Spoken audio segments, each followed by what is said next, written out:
예, 오늘 말씀의 제목은 어, 본문 18절을 인용해서 그들이 내 말을 들으리니 그랬습니다.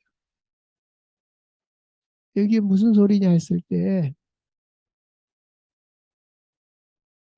아, 그 자기 백성을 가서 구해내라고 하는데 좋긴 한데 사실 과연 그게 되겠냐 그런 두려움 속에서 하나님의 대답입니다. 하나님이 특별하겠다면 끝난 거죠.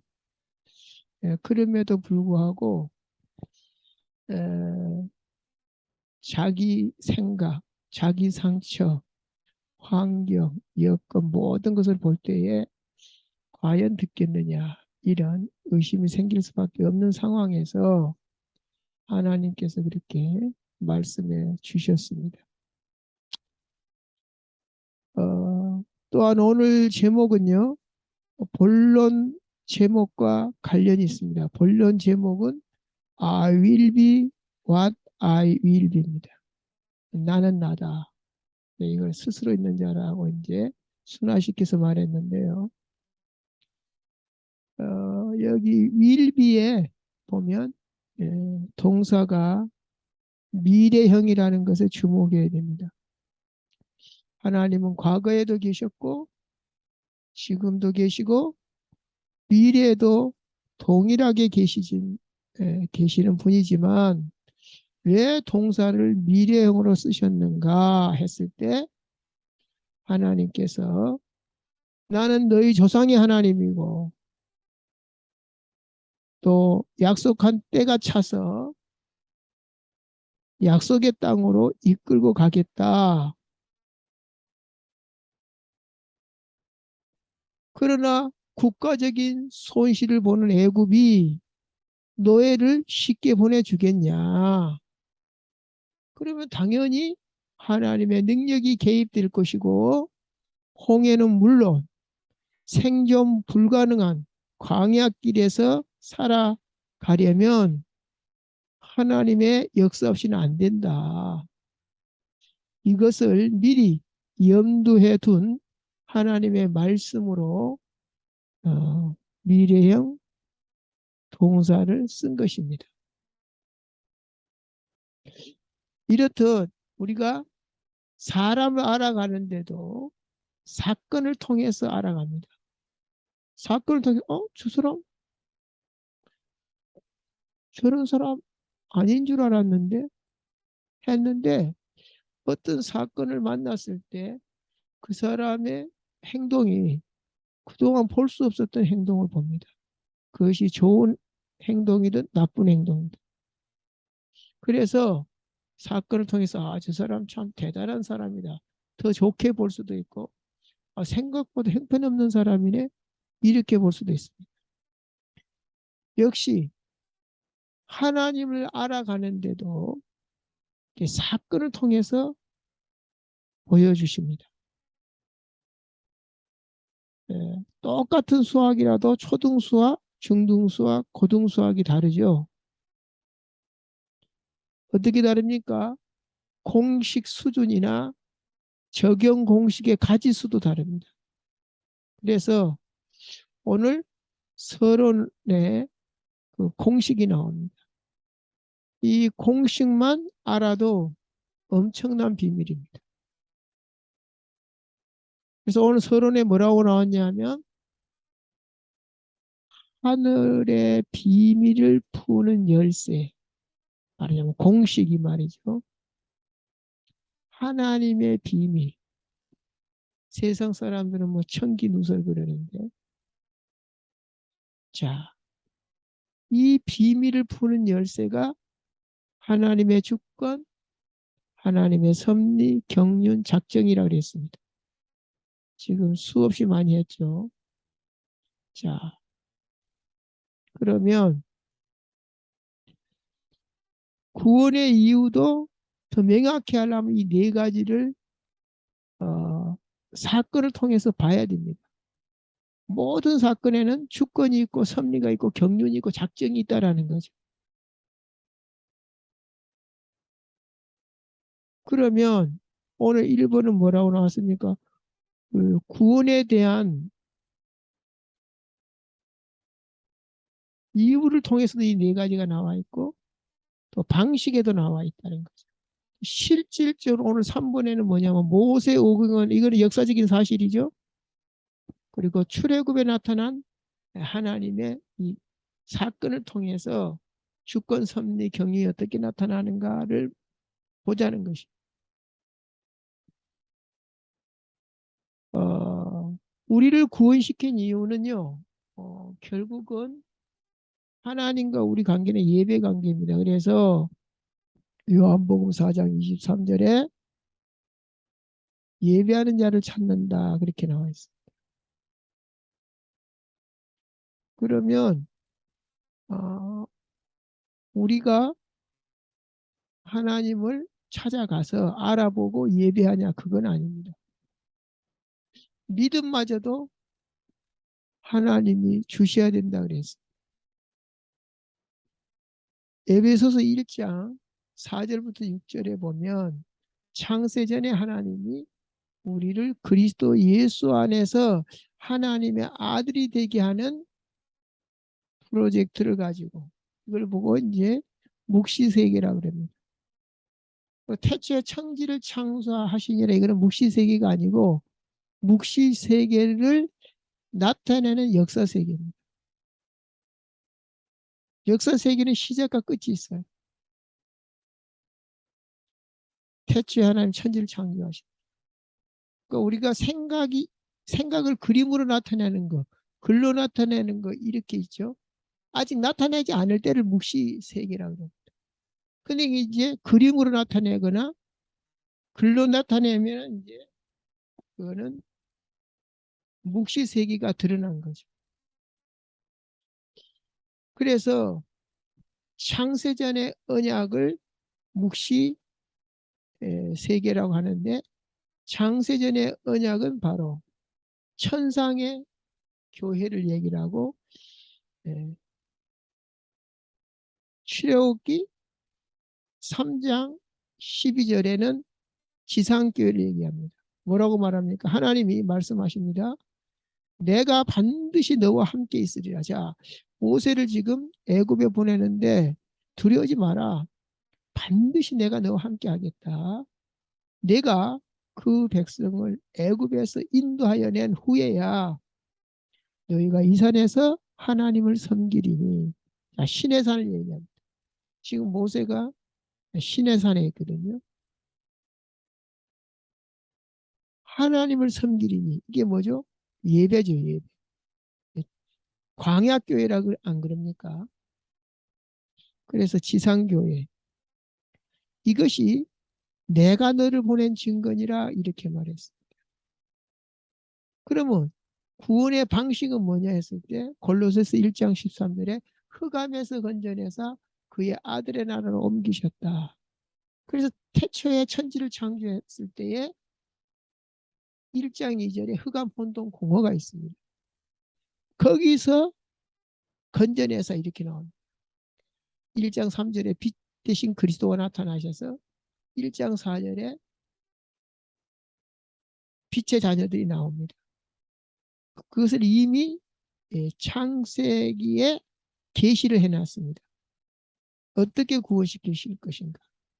결국은 종합해보면 일방적이라는 거죠. 자, 창세전에 기획한 것도 일방적이고 그래서 믿음을 주셔야 되는 것도 일방적이고 흑암에서 건져내서 그의 아들의 나라를 옮기셨다는 것도 일방적이고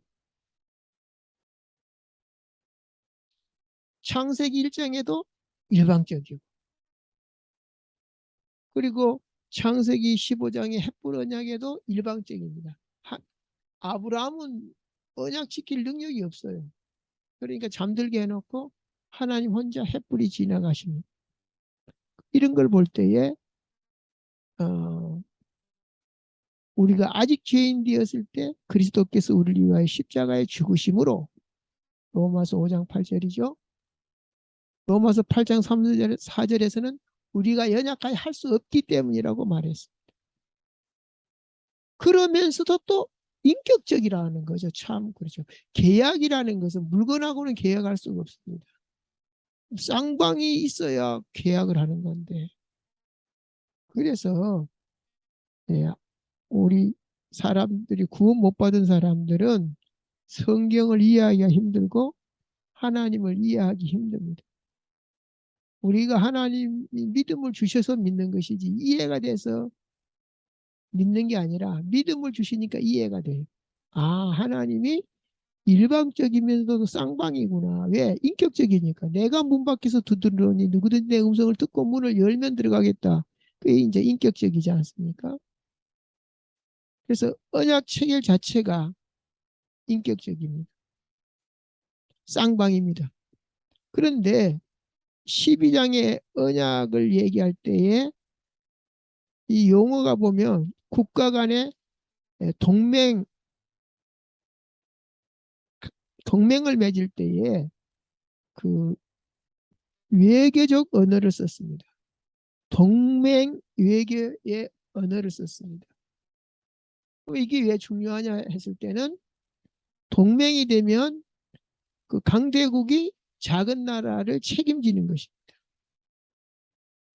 그러니까 아브라함은 누가 책임져 줍니까? 하나님 나라가 책임을 져주는 것입니다. 그리고 이제 모세오경에서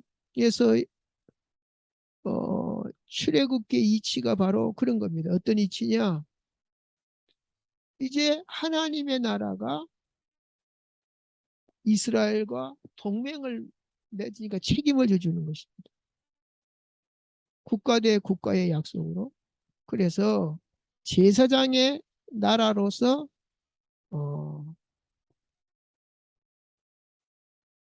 나아갈 수 있도록 보호하시는 것입니다. 그럼 국가 약속을 하나님 하셨는데 그 국가에는 3요소가 있습니다. 그래서 세 가지를 약속을 하게 됩니다.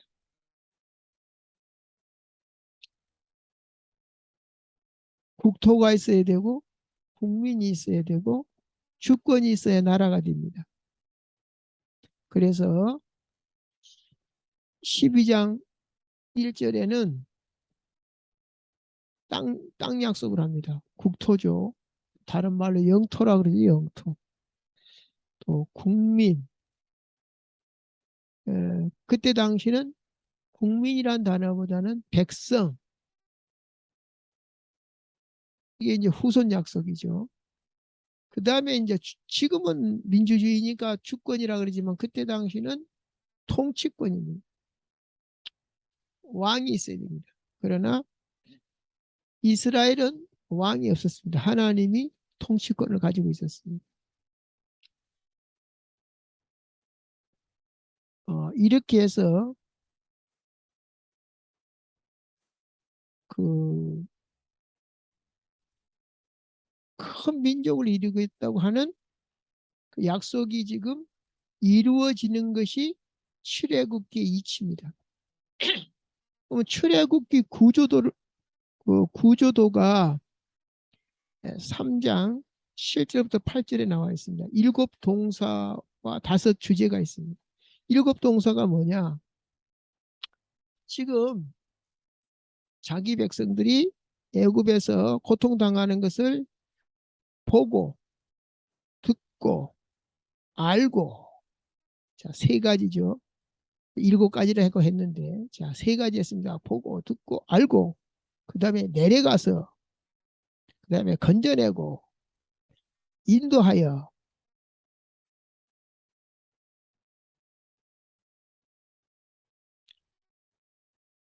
데려가노라, 이렇게 얘기합니다. 이해가 되죠?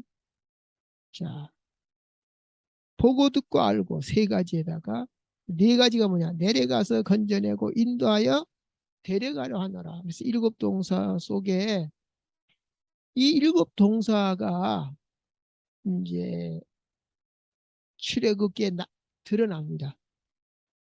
출애굽기가 40장까지 있는데 쫙 드러나요. 자, 보고 듣고 알고는 1장부터 2장까지입니다.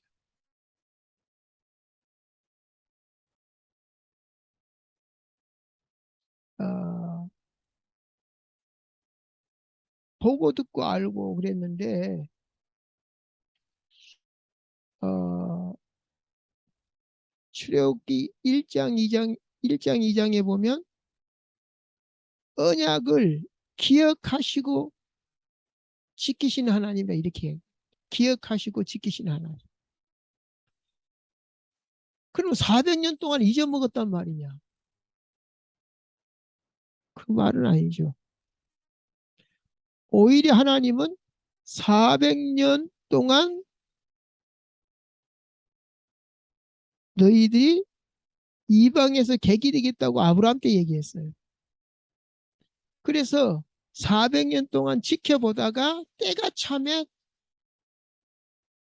그 약속대로 나타난 것이지 잊어버리고 갑자기 생각난 것이 아니라는 것이죠. 내려가서는 뭐죠? 3장부터 11장까지가 내려가서입니다. 이건 찾아오신 하나님, 건져내고 구원하신 하나님. 12장에 나오죠. 인도하여 13장부터 24장까지 보면 이제 광야길을 인도하십니다. 인도하신 하나님. 13장부터 14장까지는 홍해를, 또 15장부터 18장까지는 광야길을, 19장부터 24장까지는 시내산에서. 말하자면 이제 광야 학교, 또 때로는 광야 교회라고도 합니다. 근데 훈련시킨다고 할 때는 광야 학교라고 또 표현을 합니다. 그리고 데려가려 하노라 25장부터 40장까지가 이제 예배자로 어, 데려가려 하노라가 나옵니다. 그래서 예배자로 세워서 데려가려다 보니까 성막이 나오고 5대 제사가 나오고 7대 절기가 나옵니다. 이 모든 것이 예수 그리스도의 모양이죠.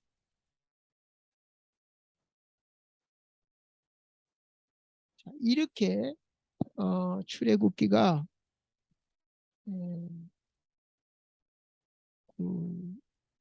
3장 출애굽기 3장 7절부터 8절 그 구조를 두 구절에서 말을 했는데 그것이 그대로 40장까지 진행이 되는 것을 볼 수 있습니다. 모세가 두려워 애굽에 들어가기를 싫어하면서 출애굽기 3장 13절에 뭐라고 하냐면 그들이 내게 묻기를 그들이 그의 이름이 무엇이냐 하리니 내가 무엇이라고 그들에게 말하리까. 드디어 본론 I will be what I will be. 아까 말씀드린 대로 동사가 미래형으로 되어 있다 그랬죠. 여기에 주목하라 그랬죠. 하나님이 지금 앞으로 이제 사건을 통해서 네가 경험으로 더 자세히 알게 될 것을 암시하고 있습니다. 자, 그래서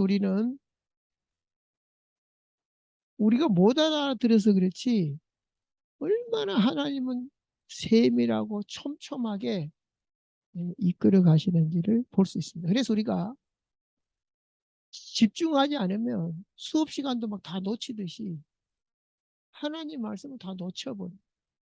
세밀하게 얘기하고 있는데 약간 못 알아듣겠다 그러면 자세히 얘기해 주는데도. 자, 3장 12절에 뭐라고 그랬습니까? 하나님이 이르시되 내가 반드시 너와 함께 있으리라. 내가 그 백성을 애굽에서 인도내 후에야 너희가 이 산에서 하나님을 섬기리니 이것이 내가 너를 보낸 증거니라. 증거. 증거가 뭐냐? 이 산에서 하나님을 예배하려면 어떻게 해야 됩니까? 빠져나와야 되는데 근데 노예가 그 빠져나와집니까? 10가지 재앙이 임하니까 그때서 겨우 빠져나왔죠. 자, 또 3장 19절에는 뭐라 그랬습니까? 안 보내겠죠, 당연히. 내가 아노니 강한 손으로 치기 전에는 애국 왕이 너희를 가도록 허락지 아니하다가 내가 내 손을 들어 애굽 중에 여러 가지 이적으로 그 나라를 친 후에야 그가 너희를 보내리라. 그래서 윌비가 중요하죠. 내가 애굽 사람으로 이 백성에게 은혜를 입히게 할지라. 자, 애굽 사람한테 은혜를 입게 한대요. 전능하시니까요. 너희가 나갈 때에 빈손으로 가지 아니하리. 여인들은 모두 그 이웃의 사람과 및 자기 집에 거류하는 여인에게 은폐물과 금폐물과 의복을 구하여 줍니까? 은폐물, 금폐물. 근데 준다 그럽니다. 구하여 너희의 자녀를 꾸미라. 너희는 애굽 사람의 물품을 취하리라. 말도 안 되는 일을 지금 말씀하고 있습니다. 그러니까 이제 나중에 이제 뒤에 가보면 그게 나옵니다. 막 그냥 재앙이 뭐 사람 생각해 보세요. 금괴가 막 물속에 깔았는데 그거 잡으려다가 같이 죽는 일 그냥 금괴 놔둬버리는 것처럼 막 가져가라 다 빨리 나가 제발 나가 뭐 이런 상황까지 갑니다. 그래서 오늘 이제 결론까지 왔는데요. 하다 보니까 오늘 서론도 본론도 결론도 전부 공식입니다. 공식.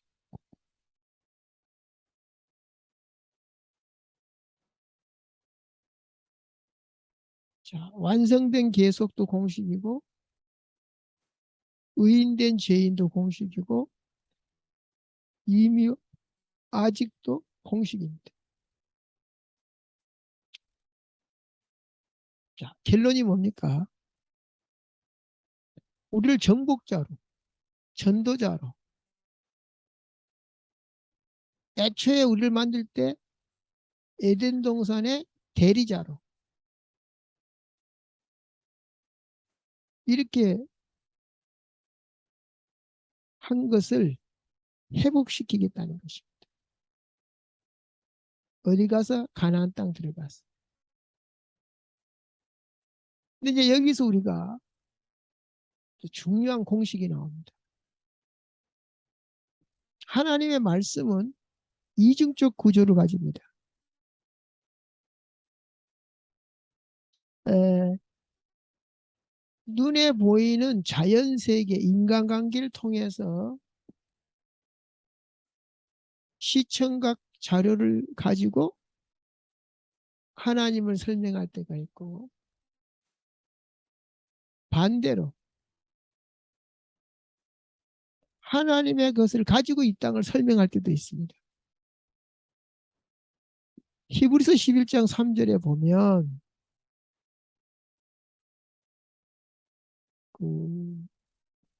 이 보이는 세계는 보이지 않는 세계, 보이지 않는 것에서 말미암았다 그랬거든요. 그러니까는 상관관계가 있다라는 거죠.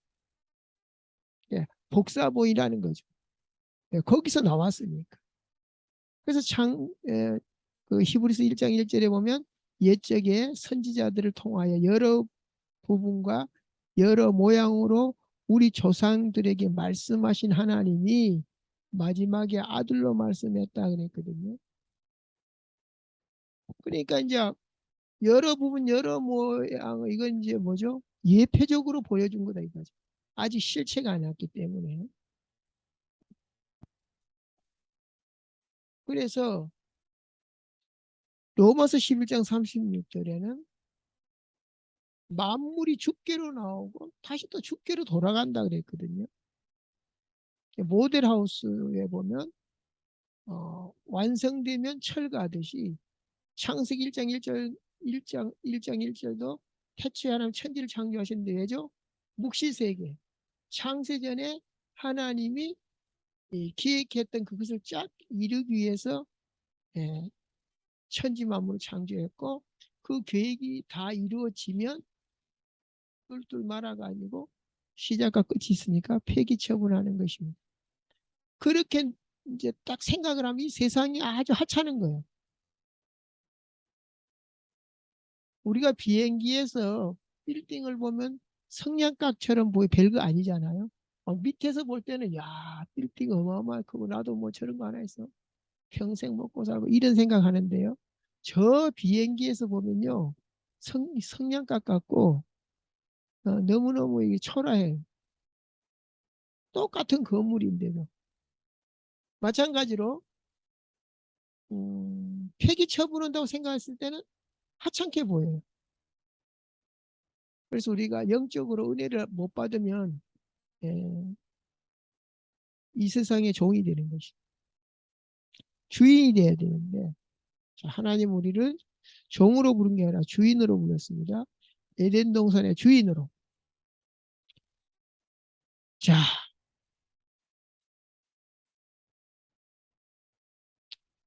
그래서 하나님을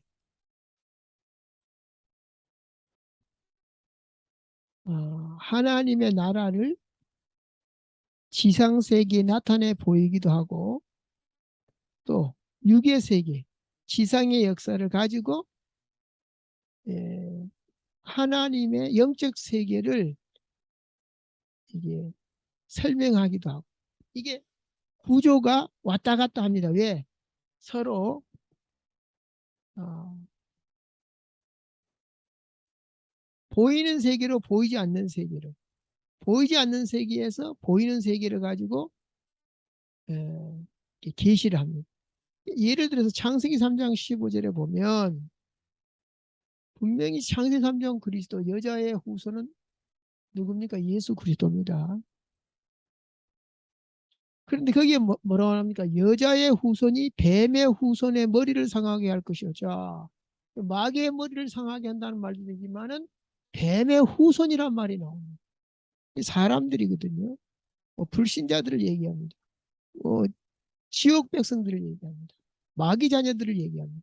그래서 하나님 자녀와 마귀 자녀들 간의 싸움이 원수가 되리니 그렇게 나오잖아요. 그러니까는 이중구조라는 말을 이해를 해요. 이런 이중구조를 이해를 못하면 자꾸만 사람이 이해가 안 되는 부분이 너무 많아요. 근데 이런 이중구조를 알고 나면 막 삼중구조, 사중구조 막 이게 막 영이 확 열리면요. 이게 뭐가 뻥 뚫립니다. 근데 그것까지도 하나님의 은혜예요. 우리 IQ로 되는 게 아니죠.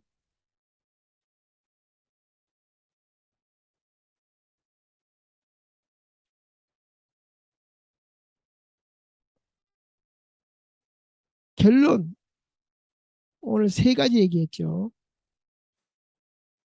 이 세 가지는 갈등 없이 일심 전심 지속하는데 배경이 되는 공식입니다. 갈등이 없어요. 모르면 왜 이러지? 왜 저러지? 갈등할 수밖에 없죠. 자, 1번 세 개 중에 1번이 뭐죠? 완성된 계속이라고 했습니다. 역사는 반복된다 그러죠. 왜 반복됩니까? 흑암에서 건져내서 그의 나라, 그의 아들의 나라로 옮기셨으니 그랬어. 그러니까 흑암에서 건져내려고 하면 흑암이 있어야 돼요. 그의 아들의 나라로 옮기셨으니까 하나님의 능력이 나타나야 됩니다. 그러면서 이제 하나님 안 믿는 불신자들은 하나님 있다면 왜 그래? 그럽니다. 근데 이 눈이 열리면 하나님이 있으니까 그런 거야. 하나님이 그렇게 하신 거야. 근데 이제 하나님을 모르는 사람은 내 생각대로 돼야 되는 때문에 이제 그런 주장을 하는 거야. 왜? 하나님이 지금 어떻게 이 역사를 이끌어가는지를 모르니까. 어쨌든 흑암에서 건져내서 그의 아들의 나라로 옮기셨고 자기 백성을 구원하러 오셨기 때문에 근데 그 막 마귀 자녀를 다 막 내라고 막 그래 뿌리면 선명하게 보일 건데 신자나 불신자 별 차이 없이 살아가고 있어요. 그러는 중에 하나님께서 계속 자기 백성들만 골라내는 거예요. 그 눈이 열려야 돼요. 그래서 이미 구원받기로 작정된 사람 이런 일이 있든 저런 일이 있든 간에 이루어져 간다는 것이.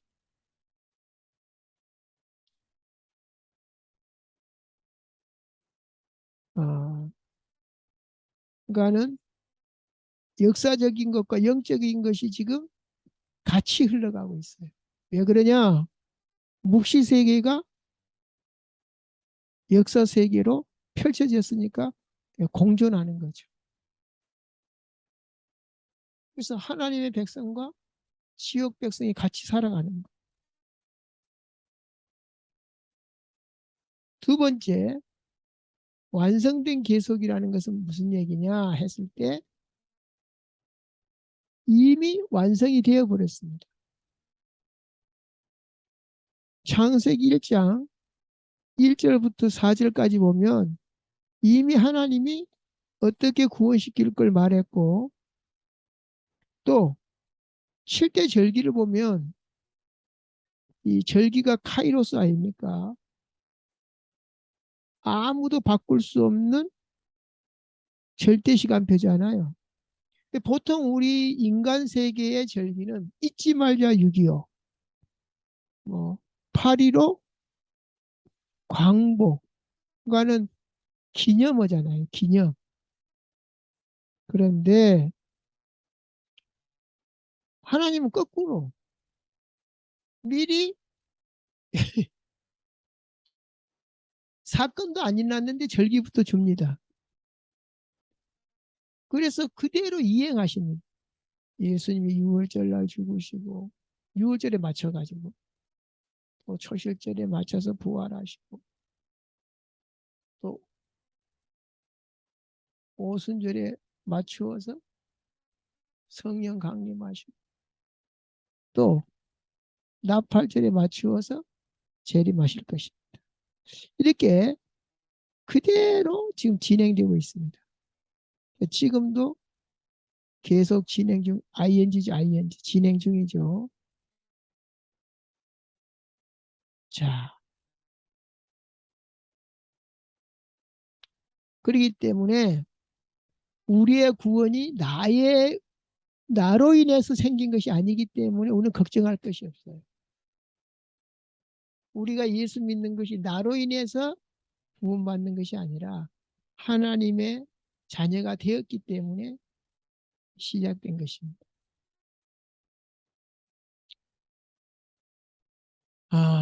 두 번째 공식이 뭐냐?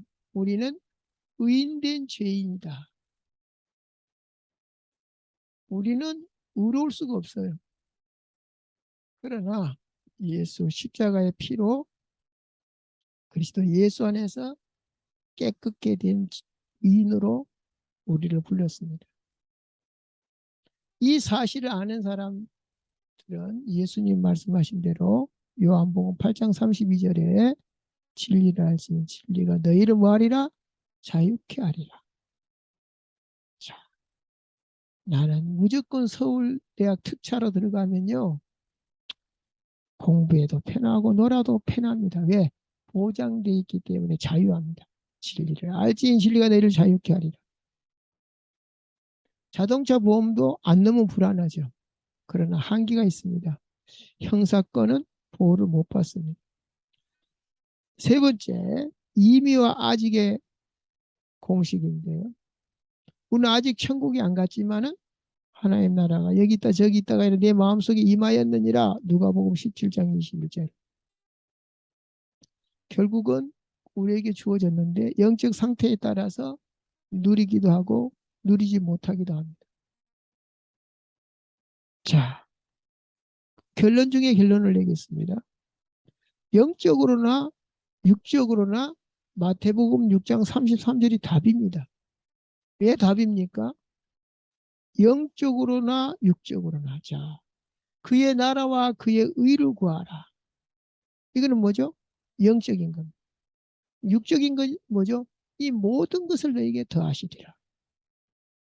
그러니까 영적으로 살고 싶어도 마태복음 6장 33절.